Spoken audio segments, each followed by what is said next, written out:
토크. 네, 이번 12차 시는 기타 강사에게 필요한 팁이라는 주제로 말씀을 드리도록 하겠습니다.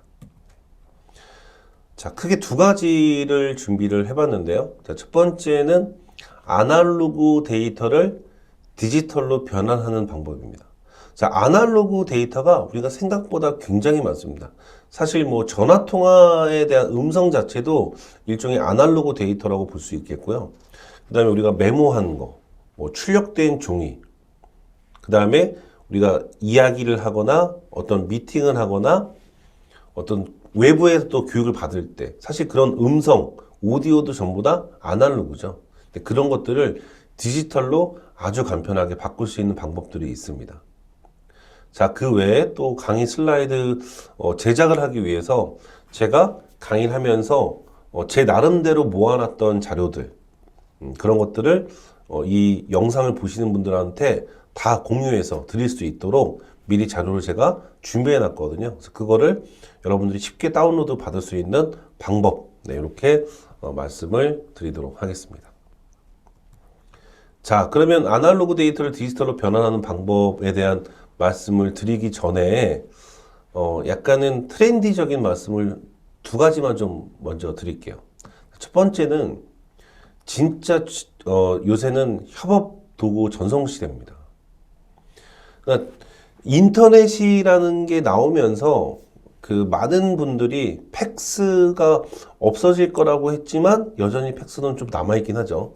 하지만 거의 대부분의 데이터가 이메일로 주고받는 형식으로 바뀌었습니다. 그 중간에 뭐 웹하드라는 게 잠깐 있었고요. 자, 그런데 그 기간이 어느 정도 지나면서 클라우드 서비스가 보편화가 되고 이제는 클라우드와 이메일 그리고 메신저라는 게 나오면서 업무적으로 이 세 가지를 아주 적극적으로 이용하는 시대가 되죠. 자, 그런데 적극적으로 사용하다 보면은 여러 가지 문제점들이 나올 수 있는데 그 문제점의 시작이 바로 이메일로부터 나오게 된다는 거죠. 이메일을 자주 주고받다 보면은 이메일이 여기저기에 뭔가 좀 분산되는 그런 문제점들이 발생할 수 있고 또 즉각적인 피드백이 또 느릴 수도 있고 그 다음에 어떤 과거의 파일을 최신 파일로 덮는 게 아니고 최신 파일을 과거 파일로 잘못 다운로드 받는 경우들. 네. 그 다음에 스팸 메일 때문에 정작 중요한 메일이 뒤로 밀리게 되는 경우들. 뭐 여러 가지 문제점들이 발생하죠. 사실 그래서 메신저를 사용하는 게 오히려 즉각적인 피드백을 할 수 있는 좋은 방법이 될 수 있는데 자, 국민 메신저라고 불리우는 카카오톡의 경우를 보더라도 주고받는 메시지의 8, 90%는 당장 확인하지 않아도 되는 사실 불필요한 내용들이 굉장히 많죠. 특히 내가 원하지 않는 단톡방에 들어가 있는 경우들이 굉장히 많잖아요. 그죠? 그리고 예를 들면은 뭐 이직을 했거나 뭐 부서를 이동했거나 퇴직을 했는데도 뭔가 그 방에서 나가지 않아서 또 새로 방을 만든다든가. 그러면 그동안에 주고받았던 내용들이 어떻게 보면 없어지는 거고. 그 다음에 새로 신규 인원이 들어왔을 때 그동안에 했던 여러 가지 어떤 프로젝트나 내용들을 또 일일이 알려줘야 되고 사실 그 히스토리를 다 알려줄 수가 없잖아요. 사실은 그 내용을 읽어보기만 하면 되는데 그런 부분들도 일반적인 메신저의 문제점이라고 볼 수 있겠죠. 그래서 이런 불편함들을 해결하기 위해서 나오는 것들이 바로 협업 도구라고 볼 수 있어요. 그래서 뭐 마이크로소프트의 메시 제가 중간중간 몇 번 언급했지만 트렐로 그 저번 시간에 배웠던 노션 메모 도구지만 협업 도구인 노션이죠. 그리고 업무용 메신저인 슬랙과 잔디. 그 다음에 대표적인 협업 플랫폼 아사나, 먼데이. 그리고 네이버에서도 네이버 웍스, 카카오도 있고요. 구글에도 있고, 워크플로이, 플로워. 굉장히 다양한 종류의 이 협업 도구들이 계속 나오고 있고, 많은 곳에서 사용을 하고 있습니다. 그래서 무엇을 사용해야 되냐? 뭐 어떤 게 좋냐? 이거는 사실 답변하기는 어려워요. 왜냐면 각각의 장단점이 있기 때문에 저번 시간에 여러분들 배우셨던 노션 그리고 카카오톡이나 라인 같이 개인적으로 사용하는 일상에서 사용하는 메신저 외에 업무용 메신저, 뭐 슬랙이든 잔디든 상관없습니다. 하나만 더 분리해서 하나를 더 사용한다면, 그러면, 야, 이거 사용하는 게 많은데 이걸 또 써라고 생각하실 수도 있는데요. 하나를 더 만들어서 쓰시면 기본적으로 오는 카카오톡은 사실 다 업무적인 게 아닌 게 되잖아요.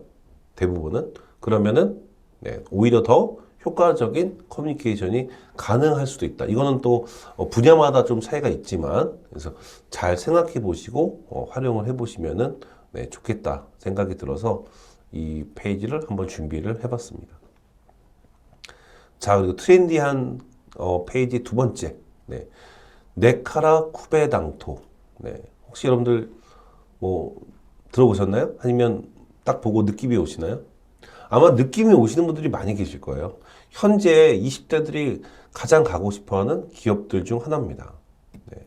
네이버, 카카오, 라인, 쿠팡, 배민, 당근, 토스. 네. 여기에 우리가 너무너무나 잘 알고 있는 대표적인 대기업들은 빠져 있죠. 네. 굉장히 혁신적이고 기업의 분위기가 젊으면서도 뭔가 이 구글스럽고 애플스러운 그런 자유로움, 네, 그런 것들이 외부적으로도 많이 포지셔닝 되어 있는 기업들이죠. 네. 그래서 이런 키워드도 한번 여러분들이 짚고 넘어가 보시면 좋을 것 같아서 페이지를 준비해 봤습니다. 자, 그리고 기타 스마트워크 시스템을 구축하기 위해서는 제가 쭉 지금까지 배웠던 것들을 정리를 한다면 스케줄 관리에는 네, 캘린더, 구글 태스크스, 네, 파일을 관리하거나 공유하거나 협업할 때는 네, 클라우드 서비스인 구글 드라이브, 원드라이브 여기 나와 있지 않지만 네이버 마이박스, 한컴독스, 뭐 드랍박스, 그냥 박스, 통신사별 클라우드 외에도 굉장히 다양하게 있고 어마어마한 용량을 또 관리하기 위해서는 비용적인 부분들을 또 줄이기 위해서 개인적으로 혹은 기업마다 나스라는 또 시스템을 구축하기도 하고요. 그다음에 커뮤니케이션을 개인과 업무를 분리하기 위해서 뭐 잔디나 슬랙 같은 걸 쓰기도 하고, 그다음에 회의를 하거나 아니면 어떤 업무적인 것들을 모듈화하고 정리하기 위해서 생각을 깔끔하게 정리하게 사용하는 또 마인드맵, 네, 그다음에 웹브라우저, 그리고 이메일, 영상 관리, 사진 관리, 네, 그다음에 메모 이런 것들을 좀 여러분들이 분류해서 업무들을 좀 모듈화시키고 분류해서 이런 것들에는 어떤 도구가 필요한지 이게 스마트워크 첫 시간에 말씀드린 것들을 제가 조금 더 구체적으로 설명을 드리고 있는 거예요. 그래서 여러분들의 업무를 잘 생각해 보시고 거기에 알맞는 것들을 선택해서 효율적으로 쓰는 거. 네, 그게 스마트워크의 마지막 프로세스가 아닐까 생각이 듭니다.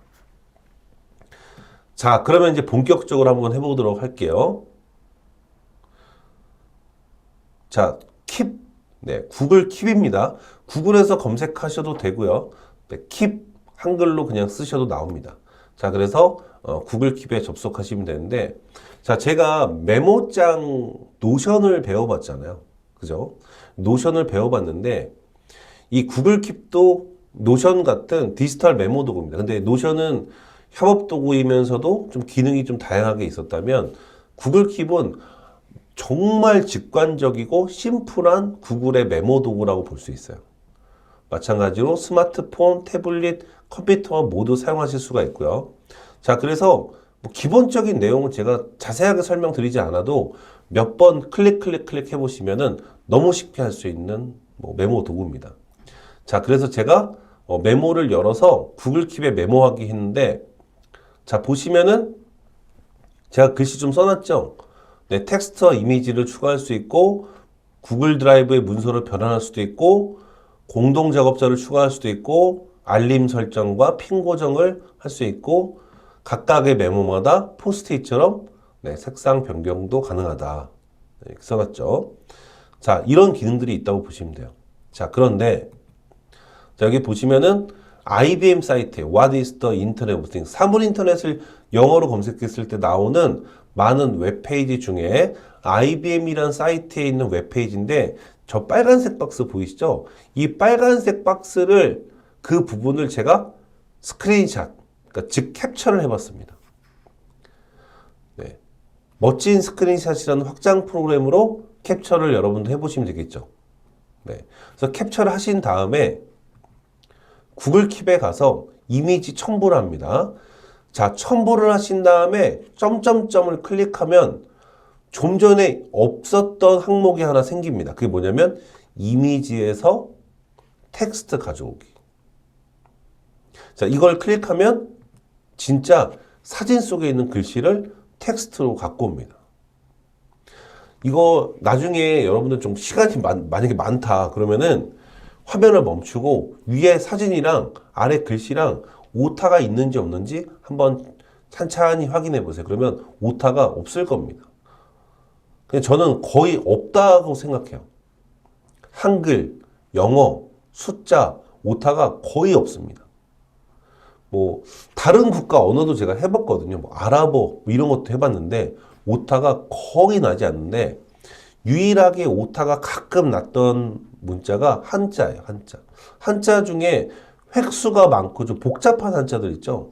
그런 것들은 아마 이 약자랑 좀 섞여서 그런지 가끔 오타가 나긴 하는데 한자를 제외한 나머지 언어들은 거의 오타가 나지 않았습니다. 무슨 말씀인지 아시겠죠? 자, 그래서 컴퓨터에서도 할 수 있는, 사실은 이게 컴퓨터에서 되는 게 중요한 게 아니죠. 네. 스마트폰에서 되는 게 훨씬 중요합니다.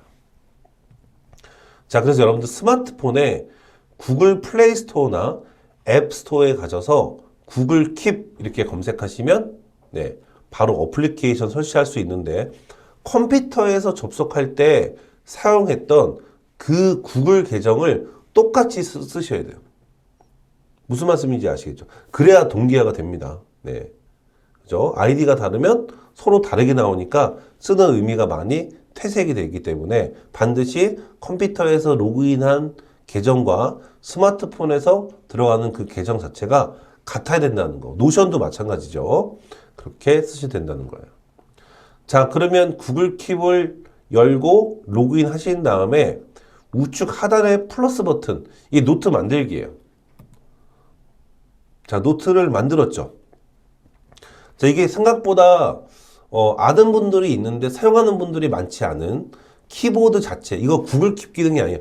스마트폰 키보드에 무조건 들어가 있는 기능, 마이크. 이걸 터치하시면 마이크가 활성화가 되고 그때 여러분들이 말씀하시면 텍스트로, 그러니까 이 목소리가 텍스트로 변환이 됩니다. 네, 이 기능 진짜 유용하니까 뭐 메모할 게 많거나 뭔가 한 손으로 타이핑 치기 어려울 때는 이 기능을 좀 활용해 보시면 좋을 것 같아요. 자, 다시 돌아와서 메모를 합니다. 자, 그 다음에 플러스 버튼 누르면 이 사진을 찍을 수가 있거든요. 그러니까 우리가 지금 PC에서 하는 거는 화면을 캡처한 거잖아요. 근데 사실 저희는 노션에서 스크랩을 할 수 있기 때문에 캡처할 일이 별로 없죠. 근데 출력된 종이 혹은 벽에 있는 어떤 글씨들, 인쇄되어 있는 글씨들, 이거는 스마트폰으로 사진을 찍을 수 있죠. 그렇게 해서 사진 찍는 겁니다. 이거는 제가 책을 찍은 거예요. 책. 찍습니다. 찍고 나서 사진 사용을 선택합니다. 사진 사용. 그 다음에 사진이 사용이 되는 순간 첨부가 되고요. 첨부가 되자마자 사진이 딱 사각형이 있으면 여러분 시점에서 봤을 때 오른쪽 아래, 사진의 오른쪽 아래 보면은 순간적으로 이게 동그라미 모양의 화살표가 있습니다. 그게 동기화되고 있는 시간이에요. 이거를 처음 사용해 보실 때 컴퓨터에서 구글 킵을 들어가고 이 킵을 연 상태에서 스마트폰을 해보세요. 그러면 이 두 개가 같이 동기화되는 시간이 엄청나게 빠르다는 것을 알 수 있을 겁니다. 자, 아무튼 동기화가 완료가 되면 이 상태에서 사진을 한 번 더 터치합니다. 그럼 사진이 이렇게 열리죠. 이 상태에서 우측 상단에 점 3개, 그 다음에 이미지에서 텍스트 가져오기. 자, 그러면 글씨를 이렇게 갖고 옵니다. 자, 그런데 여기에 제가 하나를 더 말씀드릴 거예요. 지금 저희가 변환한 사진은 책을 찍은 거죠. 책은 인쇄된 글씨잖아요. 근데 여러분들이 노트에다가 가끔 손으로 메모하실 때 있죠. 펜으로.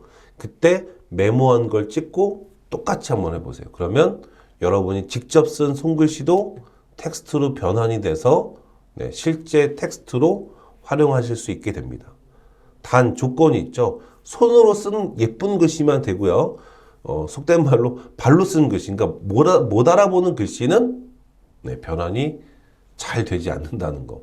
깨끗하게 쓰신 글씨들은 네, 그냥 멀리서 깔끔하게 찍으시면은 다 글씨로 변환해서 사용을 하실 수가 있습니다.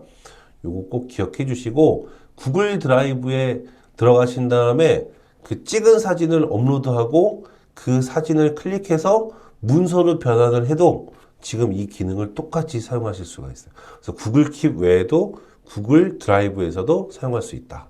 네, 그거까지 기억을 하시면 되겠습니다. 자, 아날로그 데이터를 디지털로 변환할 수 있는 두 번째 방법은 비토라는 앱입니다. 비토.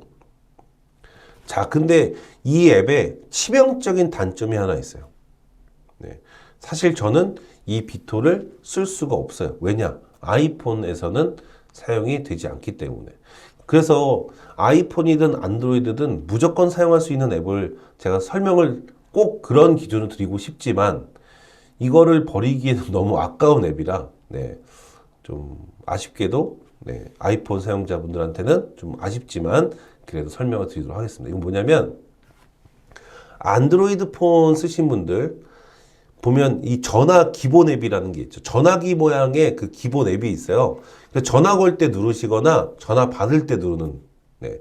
근데 그 앱을 누르면 이제 전화를 주고받았던 사람들 뭐 연락처 이런 게 나오죠. 근데 오른쪽 부분에 이게 폰마다 좀 다른데 위쪽이든 아래쪽이든 설정으로 들어가실 수 있습니다. 설정. 네. 그러니까 스마트폰 자체 설정이 아니고요. 통화 앱의 설정이에요. 글로 가시면은 그 통화를 녹음할 수 있는 걸 활성화시킬 수 있습니다. 그러면 모든 통화를 녹음시켜 줍니다. 근데 야, 그럼 용량이 뭐 많이 차지하는 거 아니냐? 용량이 차지하긴 하는데요.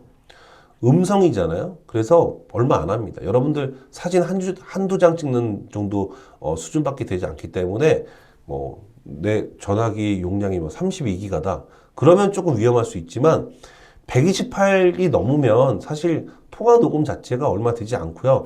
여러분들 사실 요새 메신저나 뭐 이런 거 하지 전화를 아주 많이 사용하지 않잖아요. 네, 그래서 통화 녹음 같은 경우는 하셔도 된다. 네. 자, 그렇게 활성화 시켜놓고 통화를 하시면 녹음이 쭉쭉 되고 있겠죠. 그 상태에서 비토를 깝니다. 그냥 비토만 설치하시면 돼요. 그리고 비토로 들어가면 통화 녹음이 되었던 그 음성들을 비토가 쫙 갖고 와서 그 통화 녹음된 만약에 둘이 통화했으면 이 두 사람이 카카오톡으로 메시지를 주고받은 것처럼 그 음성을 변환시켜 주는 거예요. 생각보다 굉장히 정확하게 변환해 주기 때문에 특히 여러분들이 운전하실 때 메모장이 없을 때 메모할 손이 부족할 때 그 상대방이 뭘 불러주잖아요. 근데 메모하실 필요가 없는 거죠. 왜냐면 비토에서 다 갖고 오니까 글자를. 그래서 비토 한번 써보시고요. 자, 마지막 세 번째는 클로바노트. 회의하실 때, 뭐 중요한 미팅일 때 네, 스마트폰 켜고 클로바노트 실행하시면 대화한 내용, 강의한 내용, 네, 중요한 어떤 내용들을 음성으로 녹음하고 텍스트로 변환해주는 서비스. 이건 아이폰도 되고 안드로이드도 되고 아이폰, 안드로이드에서 녹음된 음성이 PC에서도 변환돼서 확인을 하실 수가 있습니다. 네, 그래서 미팅이 많으신 분들한테는 굉장히 중요한 네, 이 아날로그 데이터를 디지털로 변환해 줄 수 있는 세 번째 앱이라고 할 수 있겠습니다. 자, 그러면 이제 강의 슬라이드 제작을 위한 자료 공유. 네. 첫 번째는요, 요 구글 드라이브 화면이죠. 그래서 제가 여러분들한테 공유해 드릴 파일이 세 개입니다. 보이시죠? 첫 번째, 이미지 사이트 리스트. 요거는 저작권이 없는 이미지들. 저작권이 없다고 무료는 아니에요. 무료도 있고 유료도 있거든요. 저작권이 없는 유료 무료 사이트 145개를 제가 쫙 모아놨어요. 두 번째는 아래쪽에 시트까지 보셔야 되는데 우리나라에 있는 경영경제연구소 100군데, 파워포인트 관련된 사이트, 엑셀 공부 사이트, 무료 강의 사이트. 이 특히 대한민국 100대 싱크탱크라고 써놓은 우리나라에 있는 경영경제연구소 사이트 보시면 여러분이 관심 있는 분야나 강의하고 있는 분야 연구 영역과 맞는 곳이 있다면 거기를 구독하시면 신문이나 주간지에서 확인하기 어려운 정말 고퀄리티의 자료들을 무료로, 거의 대부분 무료로 다운받으실 수가 있고요. 마지막 세 번째 파일은 무료 슬라이드 다운로드 사이트예요. 여기 가시면 슬라이드를 무료로 다운로드 받을 수 있는 웹사이트들을 제가 모아놨으니까 요거까지 확인을 해 보시면 되겠습니다. 자, 그래서 각각 스프레드시트이기 때문에 엑셀로 변환해서 다운로드 받으시거나 그냥 마우스 클릭해서 다운로드 받으시면 되겠고요.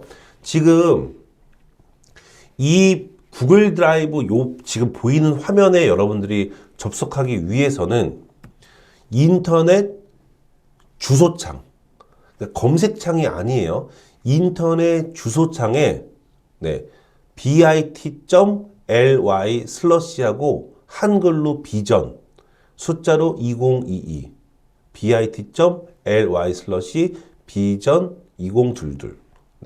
이거를 인터넷 주소창에 치면 아까 보셨던, 좀 전에 보셨던 그 웹사이트가 딱 나오고 바로 다운로드를 받을 수 있는 그 화면이 나오니까 여러분들 잊지 마시고 꼭 다운로드 받아보시길 바라겠습니다.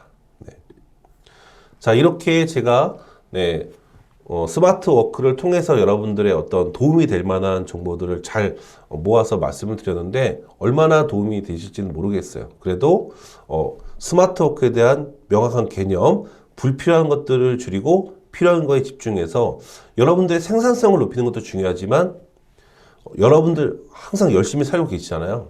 열심히 저는 잘 하고 계실 거라고 생각이 들어요.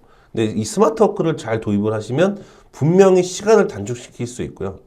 시간이 단축되면 시간이 남게 되죠. 그 남는 시간에 여러분들이 평소에 하고 싶었던 것들, 뭐 자기 개발일 수도 있고, 뭐 여행일 수도 있고, 아니면 업무에 조금 더 매진할 수도 있고, 아니면 가족과의 시간을 조금 더 보내실 수도 있고, 그런 부분들, 평소에 하고 싶었던 것들을 더 하실 수 있는, 그러니까 업무에는 날개를 달아주고 일상에는 행복을 줄 수 있는, 그게 저는 스마트 워크라고 생각을 합니다. 그래서 여러분들한테 그런 도움이 되셨으면 좋겠고, 꼭 복습을 통해서 지금 제가 알려드렸던 것들을 여러분이 아예 정말 딱 장착을 해서 좀 도움이 되시는 그런 내용이 되었으면 하는 바람을 가져봅니다. 지금까지 수고 많으셨고요. 저는 여기서 마치겠습니다. 감사합니다.